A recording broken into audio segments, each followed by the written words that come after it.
2024 நாடாளுமன்ற தேர்தலில் தமிழ்நாட்டில் உள்ள மொத்தம் 39 தொகுதிகளில் வன்னியர்கள் வெற்றி பெறுவதற்கான வாய்ப்புடைய தொகுதிகளின் விவரங்களை இந்த காணொளியில் காணலாம். முதலாவதாக, சேலம் தொகுதியை பொறுத்தவரை திமுகவிற்கும் அதிமுகவிற்கும் இடையே கடுமையான போட்டி நிலவுகிறது. இதில் திமுகவை சேர்ந்த செல்வ கணபதி அவர்கள் இந்த போட்டியில் முந்துகிறார். அடுத்தபடியாக, தர்மபுரி தொகுதியை பொறுத்த வரைக்கும் திமுகவிற்கும் பாமகவிற்கும் இடையே போட்டி கடுமையாக உள்ளது. இருப்பினும் இந்த போட்டியில் சௌமியா அன்புமணி அவர்கள் முந்துகிறார். மயிலாடுதுறை தொகுதியை பொறுத்தவரை காங்கிரஸ் வேட்பாளரான வழக்கறிஞர் சுதா அவர்கள் வெற்றி பெறுவதற்கான வாய்ப்புகள் அதிகம். இரண்டாவது இடத்தை பொறுத்தவரை பாட்டாளி மக்கள் கட்சியை சேர்ந்த ம.க. ஸ்டாலின் அவர்கள் இருப்பதற்கான வாய்ப்புகள் உண்டு.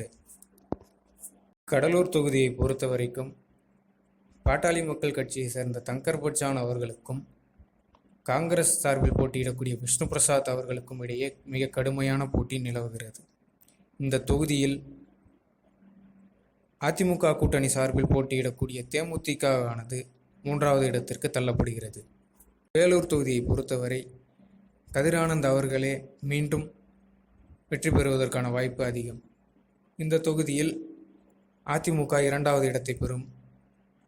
பாஜகவை பொறுத்தவரை அதன் கூட்டணி கட்சியின் வேட்பாளரான ஏசி சண்முகம் அவர்கள் 3வது இடத்தை பெறுவதற்கான வாய்ப்புகள் உண்டு.